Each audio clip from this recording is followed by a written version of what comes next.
Hello दोस्तों, welcome back to my YouTube channel. आज हम यहाँ पर प्राचीन भारत के इतिहास को पूरा इसी एक वीडियो में कवर करने वाले हैं और ये वीडियो आप सभी के लिए रामबाण साबित होगी। सोचिए, अगर एग्ज़ाम में पिछले 10 साल के PYQ पूछे गए हैं और आप उन्हें तुरंत सॉल्व कर दो तो कितनी अच्छी बात होगी। लेकिन दिक्कत कहाँ आती है? दिक्कत वहाँ आती है कि हमें प्राचीन भारत का इतिहास याद नहीं रहता। हमें याद नहीं रहता इंडस वैली सिविलाइजेशन, वैदिक एज या फिर मौर्योत्तर काल की बात करें। लेकिन इस वीडियो में हम कोई भी थ्योरी नहीं जानेंगे, कोई भी बुक नहीं पढ़ाने वाला हूँ मैं आपको, बल्कि मैं यहाँ पर सिर्फ आपको PYQ लाइन बाय लाइन समझाने वाला हूँ ताकि आप जान सके कि एग्ज़ाम को क्या चाहिए और एग्ज़ाम में क्या पूछा जाता है। अगर आप UPSC, SSC, रेलवे या लेखपाल या यूपी पुलिस या फिर अदर किसी कॉम्पिटिटिव एग्ज़ाम की तैयारी कर रहे हैं तो ये वीडियो आपके लिए अंत में एक रामबाण साबित होने वाली है, क्योंकि मैं इसी एक वीडियो में पूरा एंशिएंट हिस्ट्री कवर करवाने वाला हूँ। और इस वीडियो को लास्ट तक देखना, क्योंकि लास्ट में मैंने कुछ ऐसे क्वेश्चन रखे हैं जो आपको बिल्कुल एज इट इज़ एग्ज़ाम में देखने को मिलेंगे, जो कि डायरेक्ट रिपीट होंगे। और ये जो क्वेश्चन करवाने वाला हूँ ये वेरी रिपीटेड क्वेश्चंस हैं। ये एक एक क्वेश्चन आपके लिए रामबाण साबित होगा। हम इस वीडियो में क्या क्या कवर करने वाले हैं, सबसे पहले हम यहाँ पर सिंधु घाटी सभ्यता को देखेंगे। इससे संबंधित जितने भी प्रश्न होंगे हम सब उनको सॉल्व करेंगे। फिर हम वैदिक काल से संबंधित जितने भी क्वेश्चन बनते हैं, जितने भी रिपीट होते हैं क्वेश्चन वेरी इंपॉर्टेंट वाले, उन सभी को देखेंगे। और यहाँ पर फिर बुद्ध, जैन, मौर्य काल, मौर्योत्तर काल, गुप्त काल और गुप्तोत्तर काल, इन सभी के बारे में हम यहाँ पर इसी वीडियो में डिस्कस करने वाले हैं। मैं यहाँ पर आपको टोटल 80 क्वेश्चन करवाने वाला हूँ और ये 80 क्वेश्चन आपके लिए बहुत ज़्यादा इंपॉर्टेंट होने वाले हैं। तो पहला क्वेश्चन आपकी स्क्रीन पर। वीडियो में आगे बढ़ने से पहले मैं बता दूं आपको, ये जो है ये मोस्ट रिपीटेड क्वेश्चन है। इस क्वेश्चन को अगर आप करके जाते हो तो आपको ये question as it is exam में आपको देखने को मिलेंगे, फिर वो कोई सा भी एग्ज़ाम हो। पहला क्वेश्चन आपकी स्क्रीन पर कह रहा है कि हड़प्पा स्थल किस नदी के तट पर स्थित है। तो इस क्वेश्चन को सॉल्व करने से पहले मैं यहाँ पर कुछ स्थलों के बारे में हम बात कर लेते हैं। जैसे हड़प्पा स्थल जो है वो रावी नदी के तट पर है, मोहनजोदाड़ो ये भी सिंधु नदी के तट पर है, कोरडीजी सिंधु नदी के तट पर है, चनहुदड़ो ये सिंधु नदी के तट पर है, लोथल ये भोगवा नदी के तट पर है, और या हम कालीबंगा कहें ये घग्गर नदी के तट पर है। ठीक, तो इन सभी को आप याद रखोगे क्योंकि यही क्वेश्चन एग्जाम में बनते हैं। तो यहाँ पर हड़प्पा की बात हुई है, हड़प्पा हमने देखा, हड़प्पा रावी नदी के तट पर है। ऑप्शन नंबर बी यहाँ पर राइट आंसर है। ठीक, अब हम यहाँ पर देख लेते हैं कि हड़प्पा सभ्यता जो थी उसका सबसे पूर्व स्थल, या कहें कि हम सबसे पूर्व बिंदु क्या था, तो आलमगीरपुर ये सबसे पूर्वी स्थल है, जो कि कहाँ पर है, यूपी में। और कहाँ पर, ये हिंडन नदी के तट पर। ठीक, पश्चिमी देखें तो ये है सुत कांगेडोर, ठीक, जो कि बलूचिस्तान में है, दाश्क नदी के तट पर। सबसे उत्तरी देखें तो ये है मांडा, जम्मू कश्मीर में, चिनाब नदी के तट पर। और दक्षिण में है दैमाबाद, महाराष्ट्र में, प्रवरा नदी के तट पर। तो क्वेश्चन यहाँ पर बन सकता है कि हड़प्पा सभ्यता का सबसे पूर्वी स्थल कौन सा है, तो आलमगीरपुर, जो कि उत्तर प्रदेश में है, हिंडन नदी के तट पर। इसी तरीके के इनमें से भी कोई सा भी क्वेश्चन बन सकता है, तो उसके लिए आप प्रिपेयर रहें। इसी तरीके से हम यहाँ पर सारे ही क्वेश्चंस को डिटेल से समझेंगे ताकि आपका एक भी क्वेश्चन ना छूटे और इसी एक वीडियो में आपका पूरा प्राचीन भारत का इतिहास खत्म हो जाए। सेकंड क्वेश्चन यहाँ पर बनेगा कि सिंधु घाटी की सभ्यता का कौन सा शहर अपने गोदीवाड़ा के लिए प्रसिद्ध था। तो गोदीवाड़ा के लिए कौन सा था, लोथल। ऑप्शन नंबर सी यहाँ पर राइट आंसर है। ठीक, अगला क्वेश्चन, सिंधु घाटी की सभ्यता किस युग की सभ्यता थी। तो सिंधु घाटी की सभ्यता की यहाँ पर बात हो रही है, तो ये कांस्य युगीन सभ्यता थी, तो कांस्य युग की। ऑप्शन नंबर बी यहाँ पर राइट आंसर होगा। ठीक, अगला क्वेश्चन, सिंधु घाटी सभ्यता का विशाल स्नानागार कहाँ मिला है। तो यहाँ पर विशाल स्नानागार की बात हो रही है, तो ये मोहनजोदाड़ो से मिला है। ठीक, अब हम यहाँ पर कुछ प्रमुख स्थल देख लेते हैं और उनसे संबंधित कुछ विशेषताएं। जैसे हम यहाँ पर हड़प्पा की बात करें तो ये पाकिस्तान में है और ये सर्वप्रथम खोजा गया स्थल था। ठीक, मोहनजोदाड़ो जो कि पाकिस्तान में है और ये सबसे बड़ा और सुव्यवस्थित शहर है। ठीक, कालीबंगा जो कि राजस्थान में है, यहाँ से जुते हुए खेत और अग्नि वेदियों के प्रमाण यहाँ से हमें मिले हैं। ठीक, लोथल जो कि गुजरात में है, ये एक महत्वपूर्ण बंदरगाह स्थल है। ठीक, अगला धोलावीरा जो कि गुजरात में है, यहाँ पर जल प्रबंधन और 3 भागों में बटे शहर के लिए प्रसिद्ध है। उसके अलावा राखीगढ़ी की बात करें जो कि हरियाणा में है, ये भारत में स्थित सबसे बड़ा हड़प्पा स्थल है। तो यहाँ पर क्वेश्चन बन सकता है कि भारत में स्थित सबसे बड़ा हड़प्पा स्थल कौन सा है, तो कौन सा है, राखीगढ़ी, जो कि कहाँ पर है, हरियाणा में। ठीक, तो इस तरीके से यहाँ पर क्वेश्चन मैं करवाने वाला हूँ सारे ही। इस वीडियो को शुरू से एंड तक देखना, लास्ट के क्वेश्चन आपके लिए वेरी इंपॉर्टेंट क्वेश्चन है। अगला क्वेश्चन है कि सिंधु घाटी की वह कौन सी बस्ती है जहाँ जुताई वाले खेत के प्रमाण मिले हैं, तो कहाँ से मिले हैं, तो ये मिले हैं कालीबंगन से। ठीक, ये हमने अभी देखा था। अगला, निम्नलिखित को सुमेलित कीजिए, तो यहाँ पर यह है, हमें इनको मिलाना है। तो सबसे पहले हम मोहनजोदाड़ो की बात करें तो ये क्या है, सबसे बड़े सिंधु स्थलों में से एक है। तो मोहनजोदाड़ो क्या है, सबसे बड़ा स्थल है। अगला, हड़प्पा, हड़प्पा क्या है, ये खोजे जाने वाला प्रथम सिंधु स्थल है। फिर आ जाता है रंगपुर, यहाँ से चावल की भूसी की खोज की गई है। और फिर कोट दीजी, यहाँ से साइट आग से नष्ट हो गई है, यहाँ की जो साइट है। ठीक, तो यहाँ पर जो आपका ऑप्शन सही है वो ऑप्शन नंबर ए यहाँ पर राइट आंसर है। ठीक, ये वाला। अगला क्वेश्चन, निम्नलिखित में से कौन सा हड़प्पा स्थल विशेष रूप से शिल्प उत्पादन के लिए समर्पित था, जिसमें मनका बनाने, चट्टान काटने, धातु कार्य, मोहर बनाने और वजन बनाना शामिल था, तो कहाँ पर ये था, चनहुंदड़ो में। ऑप्शन नंबर सी यहाँ पर राइट आंसर है। अगला क्वेश्चन है, सिंधु घाटी के घरों का निर्माण किससे किया गया था, तो किससे, ये ईंटों से किया गया था। ऑप्शन नंबर सी यहाँ पर राइट आंसर है। अगला क्वेश्चन है यहाँ पर कि भारत का सबसे बड़ा हड़प्पा स्थल कौन सा है। ये क्वेश्चन मैंने अभी आपको बताया था और यहाँ पर भी पूछा गया है, तो कौन सा है, ये है राखीगढ़ी। ऑप्शन नंबर सी यहाँ पर राइट आंसर होगा। अगला क्वेश्चन है कि सिंधु घाटी सभ्यता के किस स्थल से प्रसिद्ध कांसे की नृत्य करने वाली लड़की की मूर्ति मिली है, तो कहाँ से मिली है, ये मोहनजोदाड़ो से। ऑप्शन नंबर बी यहाँ पर राइट आंसर होगा। इस वीडियो में मैं आपको सभी प्राचीन भारत के इतिहास से संबंधित जितने क्वेश्चन बन सकते हैं जो वेरी इंपॉर्टेंट है वो करवा रहा हूँ। बाकी आपको अदर सब्जेक्ट की भी वीडियो जल्दी मिलेगी मेरे इस यूट्यूब चैनल पर, उसके लिए चैनल अभी सब्सक्राइब कर दें। अगला क्वेश्चन है यहाँ पर कि वैदिक संहिताओं में जन शब्द किसको दर्शाता है, तो किसको दर्शाता है, ये ऑप्शन नंबर सी जनजाति को दर्शाता है। कौन सा शब्द, जन शब्द। ठीक, अगला, गविष्ठी क्या थी, तो गविष्ठी थी गायों की खोज, तो यहाँ पर ऑप्शन नंबर ए यहाँ पर राइट आंसर होगा। अगला, ऋग्वेद में ऐसे कितने मंत्र हैं जिनमें अप्रामाणिक वल्लीखिलिया भजन शामिल हैं, तो कितने हैं, ये हैं 1028। अगला, निम्नलिखित वेदों को उनकी विशेषताओं के साथ सही क्रम में सुमेलित कीजिए, तो यहाँ पर देखिए सबसे पहले आ जाता है ऋग्वेद। तो ऋग्वेद में क्या है, ये सूक्तों का संग्रह है। ठीक, फिर आ जाता है सामवेद, सामवेद में क्या है, मंत्रों का संग्रह, तो सामवेद यहाँ पर ये होगा। अगला, यजुर्वेद, तो यजुर्वेद में क्या है, अनुष्ठानों की विधियाँ, तो यजुर्वेद में अनुष्ठानों की विधियाँ हैं। उसके बाद अथर्ववेद में क्या आ जाता है, तंत्र मंत्र और जादू टोना, तो यहाँ पर ऑप्शन नंबर ए ही यहाँ पर राइट आंसर होगा। अगला क्वेश्चन, वैदिक ग्रंथों में ब्रीही का अर्थ है, तो ब्रीही का क्या अर्थ है, चावल। ऑप्शन नंबर बी यहाँ पर राइट आंसर होगा। अगला, निम्नलिखित में से किस नदी का उल्लेख वैदिक साहित्य में वेतस्ता के रूप में किया गया है, तो यहाँ पर नदियों की बात की गई है। तो इस क्वेश्चन को सॉल्व करने से पहले मैं यहाँ पर आपको कुछ बताने वाला हूँ, जैसे कि यहाँ पर प्राचीन नाम और आधुनिक नाम नदियों के बारे में हम यहाँ पर पढ़े। तो इस साइड में जो है ये प्राचीन नाम दे रखे हैं और इस साइड में जो है ये आधुनिक नाम दे रखे हैं। जैसे हम बात करें झेलम की, तो इसको हम वितस्ता कहते थे प्राचीन में, मतलब प्राचीन नाम क्या है, झेलम का वितस्ता है। चिनाब का जो है वो अस्किनी है, व्यास का विपाशा या विपाशा, रावी को पुरुषणी भी कहते थे और सतलुज को शतुद्री, काबुल को कुभा। ठीक, तो यहाँ पर जो बात की गई है ये की गई है बेतस्ता, तो बेतस्ता किसके लिए शब्द यूज किया गया है, तो ये किया गया है झेलम के लिए। ऑप्शन नंबर ए यहाँ पर राइट आंसर होगा। ठीक, अगला क्वेश्चन है यहाँ पर, ऋग्वेद में सर्वाधिक सूक्त किस वैदिक देवता को समर्पित हैं, तो ये थे इंद्र को। ऑप्शन नंबर बी यहाँ पर राइट आंसर होगा। अब यहाँ पर एक महत्वपूर्ण नोट है, इसको हम यहाँ पर पढ़ लेते हैं। ऋग्वेद में जनपद, जनपद शब्द का उल्लेख एक भी बार नहीं हुआ है। ठीक, जबकि राजा और पृथ्वी शब्द का उल्लेख एक बार हुआ है, और इंद्र का उल्लेख जो हुआ है वो 250 बार हुआ है, और अग्नि का उल्लेख जो हुआ है वो 200 बार हुआ है। किसमें, ऋग्वेद में। क्वेश्चन यहाँ से भी बन सकता है, तो ये भी आपके लिए वेरी इंपॉर्टेंट है।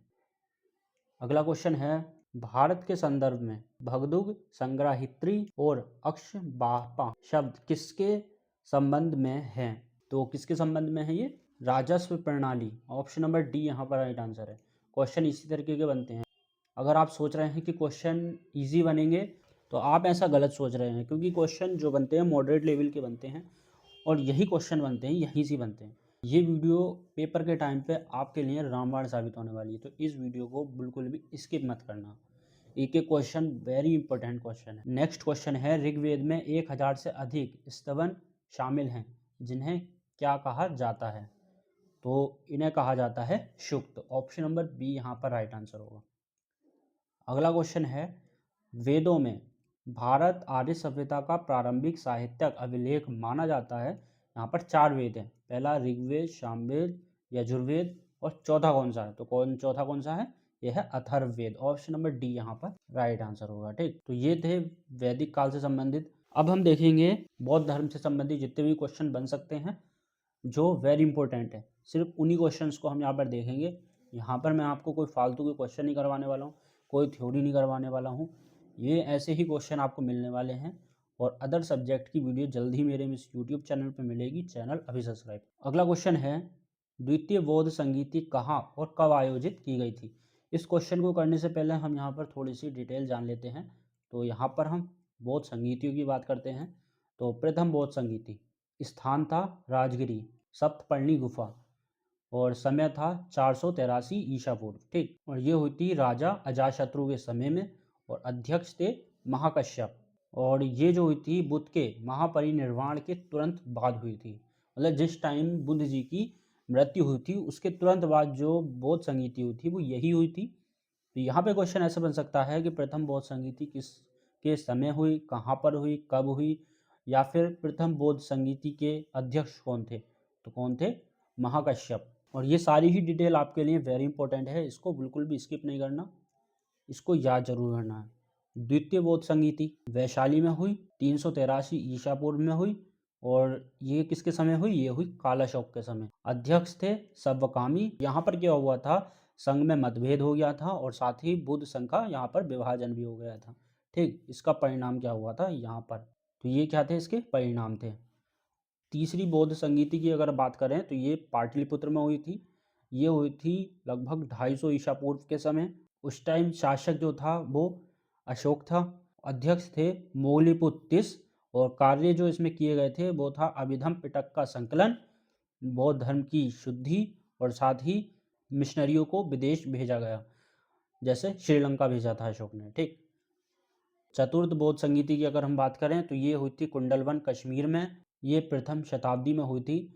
और यहाँ पर जो इस टाइम शासक थे वो थे कनिष्क। ठीक, तो अब हम ये क्वेश्चन सॉल्व करते हैं। तो क्वेश्चन है हमारा ये, द्वितीय बौद्ध संगीति कब और कहाँ आयोजित की गई थी? तो ये की गई थी 383 ईसा पूर्व और वैशाली में। तो ये एक क्वेश्चन आपके लिए वेरी इंपॉर्टेंट है। अगला क्वेश्चन है, निम्नलिखित में से कौन कुंडलवन में बौद्ध परिषद की चतुर्थ महान परिषद के सदस्य थे? अब यहाँ पर चतुर्थ महान परिषद की बात की गई है, मतलब चतुर्थ बौद्ध संगीति की बात की गई है। तो कौन थे? कनिष्क थे। कहाँ पर हुई थी? कश्मीर में हुई थी। ठीक, अगला क्वेश्चन है, निम्नलिखित में से कौन सी जगह गौतम बुद्ध के जन्म से जुड़ी हुई है? तो कौन सी है? ये है लुम्बिनी। ऑप्शन नंबर ए यहाँ पर राइट आंसर है। अगला क्वेश्चन, यहाँ पर हमें क्या करना है? सूची 1 को सूची 2 से सुमेलित कीजिए। ठीक, तो यहाँ पर सूची 1 में क्या दे रखा है? बुद्ध के जीवन की घटनाएं, और सूची 2 में प्रतीक दे रखे हैं। तो सबसे पहले यहाँ पर जन्म है। जन्म का प्रतीक क्या था? ये था सांड। ठीक, फिर ज्ञान, ज्ञान का प्रतीक था बोधि वृक्ष। फिर प्रथम उपदेश, इसका प्रतीक था चक्र। और मृत्यु का था स्तूप। तो यहाँ पर जो आपका ऑप्शन सही है, ऑप्शन नंबर बी यहाँ पर राइट आंसर होगा। ये क्वेश्चन वेरी इंपॉर्टेंट क्वेश्चन है। यहाँ पर ये क्वेश्चन पूछा जा सकता है, गौतम बुद्ध के जन्म की घटना को किस प्रतीक से दर्शाया गया है? तो किस प्रतीक से दर्शाया गया है? ये है सांड। ठीक, हमने अभी देखा था। अगला क्वेश्चन है, विनय पिटक पुस्तक निम्नलिखित में से किससे संबंधित है? तो यहाँ पर बौद्ध संघ के नियम दे रखे हैं। ऑप्शन नंबर डी सही है यहाँ पर। अगला, बुद्ध चरित गौतम बुद्ध की जीवनी किसके द्वारा लिखी गई है? तो ये किसके, अश्वघोष के द्वारा यहाँ पर ये लिखी गई है। ठीक। अगला क्वेश्चन, निम्नलिखित में से कौन भविष्य में आने वाला बुद्ध है? तो कौन है? मैत्रेय। ऑप्शन नंबर बी यहाँ पर राइट आंसर है। अगला, कौन सा बौद्ध ग्रंथ 16 महाजनपदों का वर्णन करता है? तो यह है अंगुत्तर निकाय। अगला क्वेश्चन, निम्नलिखित में से कौन बौद्ध धर्म के आर्य अष्टांगिक मार्ग में शामिल है? तो यह है ऑप्शन नंबर बी, सम्यक जीवन। ठीक। अगला, बौद्ध धर्म में त्रिरत्न क्या दर्शाता है? तो ये दर्शाता है बुद्ध, धम्म और संघ। ऑप्शन नंबर ए यहाँ पर राइट आंसर है। अगला, जैन तीर्थंकरों के क्रम को यथाशीघ्र व्यवस्थित कीजिए। तो यहाँ पर ये 4 तीर्थंकरों के नाम दे रखे हैं, इनको हमें क्रम से लगाना है। तो यहाँ हम पहले ये देख लेते हैं, थोड़ी सी इन्फॉर्मेशन है। तो ये जो थे ऋषभदेव, या फिर हम इनको आदिनाथ के नाम से भी जानते हैं, ये थे प्रथम तीर्थंकर। ठीक। उसके बाद अजितनाथ, ये थे सेकंड। पार्श्वनाथ, ये थे 23वें। भगवान महावीर, ये थे 24वें तीर्थंकर। ठीक। तो यहाँ पे अगर हम इनको क्रम से लगाएं तो पहले नंबर पर यही आएंगे अजितनाथ, ये दूसरे नंबर पर ही आएंगे क्योंकि ये दूसरे ही थे। पार्श्वनाथ ये 23वें थे, इसलिए हम इनको भी तीसरे नंबर पर रखेंगे। भगवान महावीर, इनको चौथे नंबर पर रखेंगे और ये तो 24वें। तो क्रम यही वाला सही है, तो यहाँ पर option number D right answer होगा। ठीक। क्वेश्चन जो पूछेगा बस इन 4 से ही आएगा, बाकी किसी के बारे में नहीं आएगा। तो आपको सिर्फ इन्हीं चारों का ध्यान रखना है। अगला क्वेश्चन है, दूसरी जैन संगीति कहाँ आयोजित की गई थी? इस क्वेश्चन को करने से पहले हम यहाँ पर फिर से कुछ एक्स्ट्रा इन्फॉर्मेशन जान लेते हैं। जैसे जैन संगीतियों की अगर बात करें तो प्रथम जैन संगीति तो ये हुई थी पाटलिपुत्र में। इसका काल था लगभग 3री शताब्दी ईसा पूर्व। अध्यक्ष थे स्थूलभद्र, और कारण क्या था? मगध में पड़े भीषण अकाल के कारण मुनियों का बिखराव, और इससे परिणाम क्या निकलता है? जैन संघ का विभाजन हो जाता है श्वेतांबर और दिगंबर में। तो यहाँ पर क्वेश्चन कई तरीके से बन सकता है, जैसे कि क्वेश्चन यही पूछा जा सकता है कि प्रथम जैन संगीति कहाँ पर हुई थी? पाटलिपुत्र में हुई थी। अध्यक्ष कौन थे? स्थूलभद्र थे। इसका परिणाम क्या हुआ था? श्वेतांबर और दिगंबर में 2 अलग अलग शाखाओं का विभाजन हुआ था प्रथम जैन संगीति में। ठीक। द्वितीय जैन संगीति की अगर हम बात करें तो ये हुई थी वल्लभी, गुजरात में। तो इसका जो काल था वो था लगभग 5वीं से 6वीं शताब्दी ईस्वी तक, और इसके जो अध्यक्ष थे वो थे देवर्धिगणि क्षमाशणम, और संरक्षण थे इसके मैत्रक वंश के शासक, इसके संरक्षक थे। ठीक। अब हम इस क्वेश्चन को सॉल्व करें तो यहाँ पे कह रहा है कि दूसरी जैन संगीति कहाँ पर आयोजित की गई थी? तो ये कहाँ पर हुई थी? ये वल्लभी में होती। ऑप्शन नंबर बी यहाँ पर राइट आंसर होगा। अगला क्वेश्चन ये है, जैन धर्म किस कारण से 2 संप्रदायों में विभाजित हो गया? तो ये हमने अभी देखा था, किस कारण से हुआ था? ये अकाल। ठीक।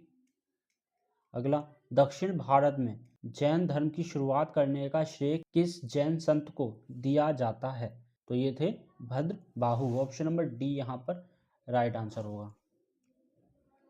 अगला क्वेश्चन है, निम्नलिखित में से कौन सी मान्यता जैन धर्म की केंद्रीय शिक्षाओं का हिस्सा नहीं है? हमें यहाँ पर जो ध्यान देना है, सबसे मेन चीज नहीं पर, जहाँ पर नहीं हो तो वहाँ क्वेश्चन हमें ध्यान से पढ़ना होता है, क्योंकि हम क्या करते हैं, हम इस नहीं को तो पढ़ते नहीं हैं और जो ऑप्शन हमें सही दिखाई देता है उसको टिक लगा देते हैं। तो पहला ऑप्शन अगर हम पढ़ें तो कह रहा है कि कर्म से ही जन्म और पुनर्जन्म का चक्र बनता है, तो ये यहाँ पर सही है।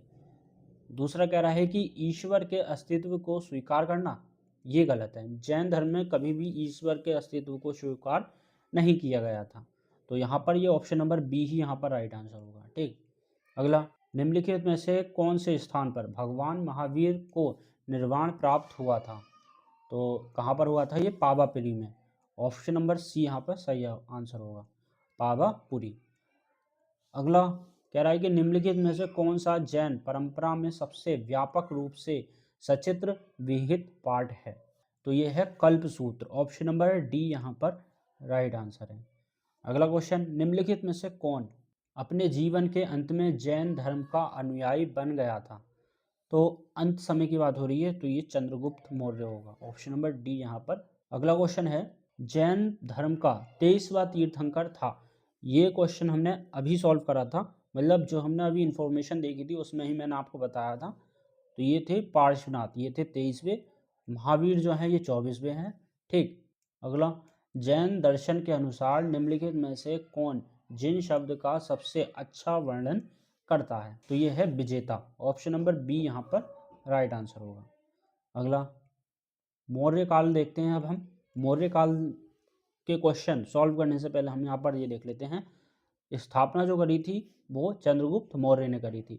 चंद्रगुप्त मौर्य का पुत्र बिंदुसार था, बिंदुसार का पुत्र अशोक था, और सबसे अंतिम शासक जो था वो बृहद्रथ था मौर्य वंश का। ठीक, बृहद्रथ की हत्या कर दी थी पुष्यमित्र शुंग ने, और फिर इसने कर दी थी शुंग वंश की स्थापना। अब हम यहाँ पर क्वेश्चन सॉल्व करते हैं। क्वेश्चन है कि भारत का राष्ट्रीय प्रतीक लायन कैपिटल किस सम्राट द्वारा बनवाया गया? तो ये है अशोक, ऑप्शन नंबर ए यहाँ पर राइट आंसर है। अगला, पाटलिपुत्र के प्रशासन के विषय में निम्नलिखित में से किस स्रोत में उल्लेख है? प्रशासन के संबंध में उल्लेख की बात हो रही है यहाँ पर।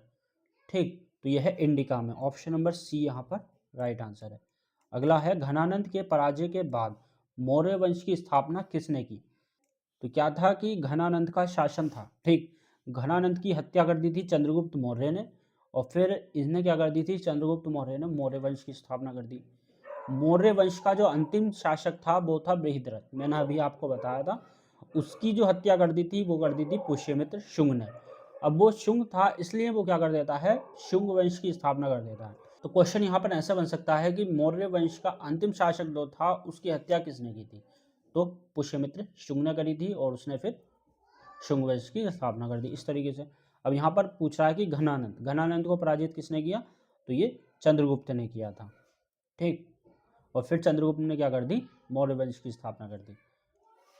अगला क्वेश्चन है कि चंद्रगुप्त के पुत्र का नाम जिन्होंने 298 से 272 ईसा पूर्व के बीच शासन किया और पूरे भारत में अपने साम्राज्य का विस्तार किया, वो कौन थे? अब यहाँ पर क्या है, चंद्रगुप्त के पुत्र की बात हो रही है। ठीक, मैंने अभी आपको बताया था चंद्रगुप्त का पुत्र जो था वो था बिंदुसार, और बिंदुसार का जो पुत्र था वो था अशोक। तो यहाँ पर बिंदुसार की बात हो रही है, ऑप्शन नंबर सी यहाँ पर सही होगा। ठीक, अगला क्वेश्चन है, प्राचीन भारत के राजाओं को प्रशंसा में रचित शिलालेखों को किस रूप में जाना जाता है? तो किस रूप में जाना जाता है? प्रशस्ति, ऑप्शन नंबर सी यहाँ पर राइट आंसर होगा। अगला, मौर्य साम्राज्य के दौरान प्रशासन के संबंध में निम्नलिखित युग्मों पर विचार कीजिए। अब यहाँ पर ये देखिए, अमात्य जो था वो नागरिक सेवक था, तो ये बिल्कुल सही है। समाहर्ता जो था वो भर और मापन से संबंधित था, ये गलत है। धम्म महापात्र जो था धम्म के प्रसार का सर्वेक्षण करना था इसका काम, तो यहाँ पर ये सही होगा। ठीक, तो पहला और तीसरा, तो पहला और तीसरा ऑप्शन नंबर सी में है, तो इसलिए सी वाला सही होगा। अगला क्वेश्चन है, निम्नलिखित में से कौन सा कथन सत्य है? अब हमें यहाँ पर सत्य पर ध्यान देना है। हम क्या करते हैं, क्वेश्चन सही से पढ़ा नहीं, ऑप्शन पर आ जाते हैं सीधे, तो जो हमें सही लगता है उसी को टिक कर देते हैं। तो इसमें क्या है, कई सारे गलत हैं, हमें सिर्फ एक को सही देखना है। ठीक, अगर यहाँ पर लिखा होता नहीं, इसका मतलब ये था कि यहाँ पर कई सारे सही लिखे हैं लेकिन एक गलत लिखा है, तो यहाँ पर सही पूछा है तो इसका मतलब सिर्फ एक ही सही लिखा है इसमें, और बाकी सब गलत लिखे हैं। पहला ऑप्शन पढ़ें तो कह रहा है कि उज्जैन उत्तर पश्चिम का प्रवेश द्वार था, तो ये गलत है। अगला, चंद्रगुप्त के विचारों को अर्थशास्त्र में लिखा गया है, ये गलत है। कलिंग बंगाल का प्राचीन नाम था, ये भी गलत है। अशोक के अधिकांश अभिलेख ब्राह्मणी लिपि में थे, तो ये वाला सही है। ठीक, फिर कह रहा है कि अशोक के अधिकांश शिलालेखों में किस लिपि का प्रयोग किया गया, तो हमने अभी यहाँ पर देखा ब्राह्मणी लिपि का, ऑप्शन नंबर बी यहाँ पर राइट आंसर होगा। अगला क्वेश्चन, यूनानी राजदूत मेगस्थनीज किसके दरबार में आया था? तो ये चंद्रगुप्त मौर्य के दरबार में ही आया था। अगला, इंडिका जिसमें मौर्यकालीन भारत का उल्लेख है किसके द्वारा लिखी गई? तो ये मेगस्थनीज के ही द्वारा लिखी गई है। ठीक, ऑप्शन में ए यहाँ पर राइट आंसर है। अब हम मौर्योत्तर काल के बारे में जान लेते हैं। इसके क्वेश्चन करने से पहले हम यहाँ पर ये समझ लेते हैं कि मौर्योत्तर काल जो था वो दो तरीके से था। एक तो स्थानीय वंश थे और दूसरे जो विदेशी आक्रमण हुए थे वो। तो स्थानीय में थे शुंग, कण्व और सातवाहन, और जबकि विदेशी आक्रमण जो हुए थे वो थे यवन, शक, पहलव और कुषाण। ठीक। पहला क्वेश्चन, प्राचीन भारत की निम्नलिखित पुस्तकों में से किस एक में शुंग राजवंश के संस्थापक के पुत्र की प्रेम कहानी है? तो ये है मालविकाग्निमित्रम। ठीक है, ऑप्शन नंबर बी। कौन? मालविकाग्निमित्रम। अगला क्वेश्चन, प्रसिद्ध व्याकरणविद पतंजलि किसके समकालीन थे? तो ये थे पुष्यमित्र शुंग के। मैंने आपको बताया ये पुष्यमित्र शुंग, मैंने अभी आपको बताया था कि पुष्यमित्र शुंग ने कौन से वंश की स्थापना करी? तो किसकी? शुंग वंश की। क्वेश्चन यहाँ पर यह भी बन सकता है, पुष्यमित्र शुंग ने शुंग वंश की स्थापना मौर्य वंश के किस शासक की हत्या करके की थी? तो बृहद्रथ। ठीक है, जो कि अंतिम शासक था मौर्य काल का। अगला, सातवाहन वंश का संस्थापक था? तो ये था राजा सिमुक। ऑप्शन नंबर सी यहाँ पर राइट आंसर है। अगला क्वेश्चन है यहाँ पर, बुद्ध की जीवनी बुद्ध चरित्र की रचना करने वाले कवि अश्वघोष किस शासक के दरबार में रहते थे? तो किसके? ये रहते थे कनिष्क के दरबार में। अब यहाँ पर थोड़ा सा हम रिवीजन कर लें तो कनिष्क के ही समय में क्या हुई थी? चतुर्थ बौद्ध संगीति का आयोजन किया गया था। ठीक, कहाँ पर? कुंडलवन, कश्मीर में। तो ये भी आप याद रखोगे, एक एक पॉइंट आपके लिए वेरी इंपॉर्टेंट है, भूलना नहीं है। बाकी ऐसी ही वीडियो आपको जल्दी मिलेगी मेरे यूट्यूब चैनल पर। चैनल अभी सब्सक्राइब करें। अगला क्वेश्चन है, निम्नलिखित में से किस वंश के शासकों ने स्वयं को देवतुल्य माना और देवपुत्र या देवताओं का पुत्र की उपाधि प्राप्त की? तो ये थे कुषाण। ऑप्शन नंबर सी यहाँ पर राइट आंसर होगा। ठीक। अगला, भारत में स्वर्ण सिक्कों को बड़े पैमाने पर जारी करने वाले पहले राजा कौन थे? तो ये कुषाण ही थे। ऑप्शन नंबर डी यहाँ पर राइट आंसर होगा। ठीक, यहाँ पर आप ये याद रखोगे, स्वर्ण सिक्कों को बड़े पैमाने पर जारी करने वाले राजा कौन? कुषाण। क्वेश्चन वेरी इंपॉर्टेंट है ये क्वेश्चन ऐसे ही रिपीटेड मिलेगा आपको एग्जाम में। एक एक क्वेश्चन आपके लिए वेरी इंपॉर्टेंट क्वेश्चन है, बिल्कुल भी स्किप मत करना। अगला है कि भारत के इतिहास के संदर्भ में सही कालानुक्रमिक क्रम ज्ञात कीजिए। तो यहाँ पर ये दे रखे हैं राजाओं के नाम। तो पहले नंबर पर आ जाता है ये बृहद्रथ। बृहद्रथ क्या था? मौर्य वंश का अंतिम शासक था और इसकी हत्या कर दी थी पुष्यमित्र शुंग ने। तो इसके बाद आ जाएगा ये। तो तीसरे नंबर पर अग्निमित्रम आ जाएगा और चौथे नंबर पर वसुमित्र। ठीक, तो यहाँ पर बनेगा 2 1 3 4। तो 2 1 3 4 ऑप्शन नंबर बी यहाँ पर राइट आंसर होगा। अगला, निम्नलिखित में से किसने शक राजा नहपान को पराजित किया और सातवाहन शक्ति को पुनर्जीवित किया? तो ये कौन था? ये था गौतमी पुत्र शतकर्णी। अगला क्वेश्चन, मेनांडर जिसे पवित्र व्यक्ति नागसेन द्वारा बौद्ध धर्म में परिवर्तित किया गया था, किससे संबंधित था? तो ये था भारतीय यूनानी शासक से संबंधित। ठीक। अगला, कण्व वंश की स्थापना किसने की? तो किसने की? ये की थी वसुदेव ने। ठीक। अब हम यहाँ पर गुप्त काल से संबंधित कुछ इन्फॉर्मेशन देख लेते हैं, गुप्त काल से संबंधित PYQ करने से पहले। ठीक, तो हम यहाँ पर गुप्त काल की बात कर रहे हैं। तो संस्थापक था श्रीगुप्त, लेकिन वास्तविक संस्थापक की अगर हम बात करें तो ये था चंद्रगुप्त प्रथम, और इसने जो उपाधि ली थी वो थी महाराजाधिराज की उपाधि। ठीक, कौन सा? महाराजाधिराज। फिर शासक आता है समुद्रगुप्त, इसको भारत का नेपोलियन भी कहा जाता है और इन्हें 6 प्रकार के सोने के सिक्के चलाए थे। फिर चंद्रगुप्त द्वितीय, जिसको ही विक्रमादित्य के नाम से भी जाना जाता है। इसी के समय में फाहियान आया था, या फिर कहें कि इसी के दरबार में फाहियान था जिसने फोक यू की पुस्तक लिखी थी। ठीक, इसके बाद जो शासक बनते हैं वो कुछ इस प्रकार बनते हैं, जैसे कि कुमारगुप्त प्रथम होता है, स्कंदगुप्त, पुरुगुप्त, कुमारगुप्त द्वितीय, बुधगुप्त, नरसिंहगुप्त, बालादित्य, भानुगुप्त या विष्णुगुप्त। और ये जो विष्णुगुप्त था ये अंतिम शासक था। तो क्वेश्चन यहाँ पर ऐसे बन सकता है कि गुप्त वंश का अंतिम शासक कौन था? तो ये विष्णुगुप्त था। ठीक, और ये जो मैंने आपको शासकों के नाम लिखवाए हैं ये क्रम से नहीं है, इनके बीच में भी कुछ शासक रहे थे जो कि महत्वपूर्ण नहीं है, इसलिए सिर्फ उन्हीं के ही नाम लिखवाए हैं। बाकी आपको इन शासकों के नाम याद रखने हैं, बाकी इनके अलावा और कुछ याद नहीं रखना है। क्वेश्चन है यहाँ पर कि गुप्त शासकों के अधीन प्रशासन के संदर्भ में भुक्ति शब्द का अर्थ क्या है? तो इसका अर्थ है एक प्रांत। ठीक, अगला क्वेश्चन देखो इस तरीके से बनता है जैसे कि कौन गुप्त शासक नहीं है, तो यहाँ पर हमें नहीं वर्ड पर ध्यान देना है।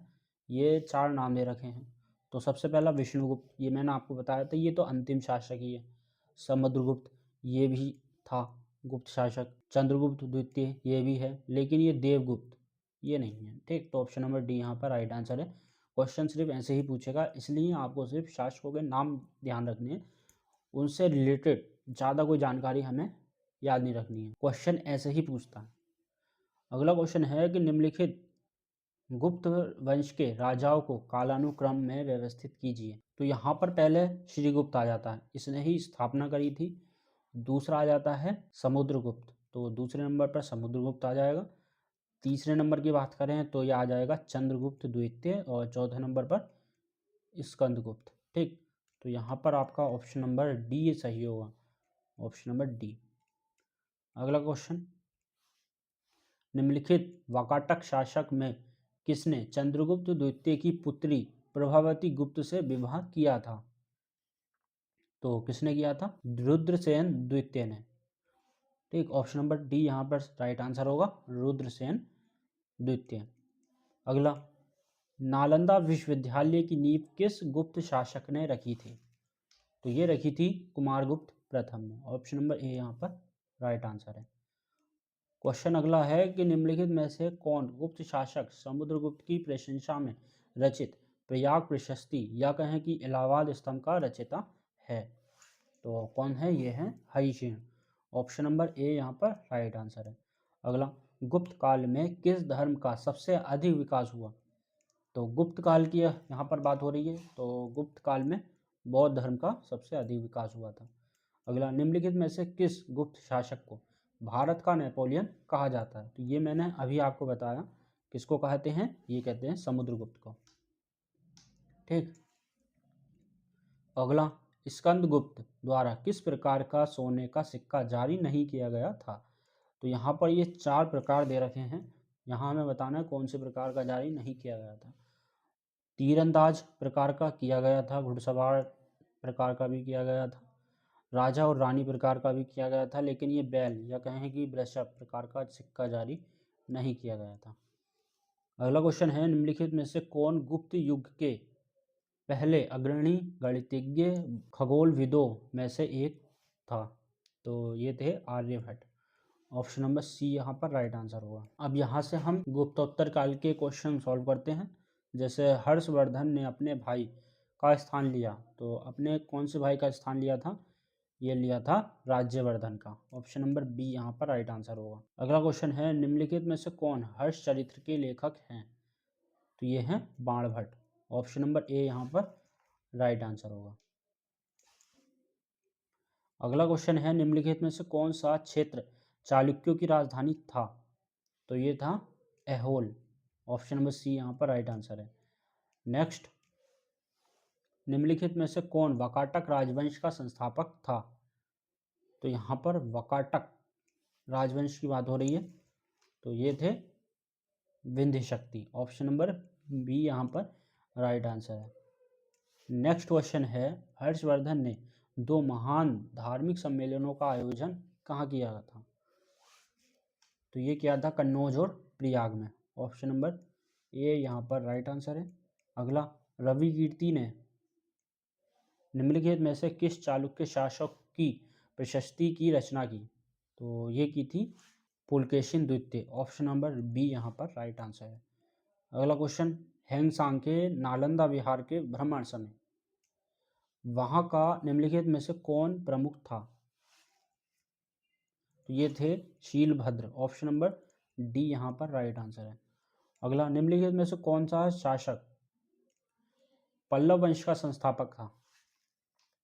तो ये था option number A Singh Vishnu.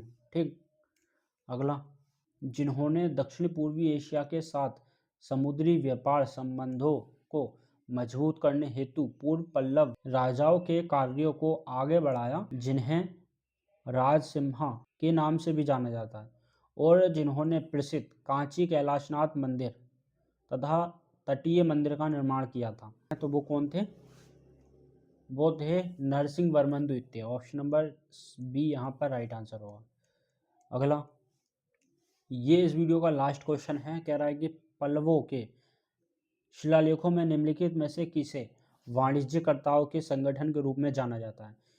इसका आंसर आपको इस वीडियो के कमेंट बॉक्स में देना है, तो वो आप ज़रूर देना है। वीडियो ख़त्म करने से पहले मैं आपको बता दूं कि नेक्स्ट वीडियो आपको medieval history, modern history, polity, economics, general science, art and culture, इन सभी पर मिलने वाला, जो कि मैं एक वीडियो में इस पूरे सब्जेक्ट को यहाँ पर कंप्लीट करवाना है। तो वो सारी वीडियोस पाने के लिए अभी सब्सक्राइब कर दें चैनल, क्योंकि नेक्स्ट वीडियो आपको तभी मिलेगी, नहीं तो नहीं मिल पाएगी। बाकी अगर आप इसको और डिटेल से जानना चाहते हो तो कमेंट करके बताइए मुझे, मैं एक और वीडियो लेकर के आऊँगा प्राचीन भारत पर।